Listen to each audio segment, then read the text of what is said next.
you feel like empty again, or you feel like, oh, I need more of that. And then it just becomes a problem and it builds up and you're just like so confused and you're like, why do I feel like I need more? Or maybe you have a lot and you're like, why do I still not feel happy? Let me tell you, Jesus tells us here in verse 13 and 14, Jesus says, everyone who drinks of this water will be thirsty again. If you keep doing those actions, you keep living that life, it's always going to lead you to still being thirsty. You're not going to be fulfilled. And then in 14, he says, whoever drinks of the water that I will give him will never be thirsty again.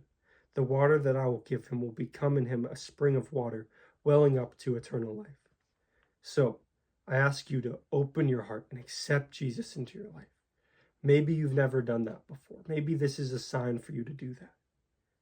Open your heart, accept Jesus, and let him give you this water that he has, and let him give you that living water so that you don't have to keep thirsting. You know, I heard a saying here I wanted to bring up. If sin satisfied you, you wouldn't have to keep going back to it over and over again. If you were satisfied in your sin, then you wouldn't feel like you need to keep doing that thing. If you want to find true peace, true happiness, true fulfillment, find it in Jesus. Something that it'll bubble up with you and it will be like a spring of everlasting water.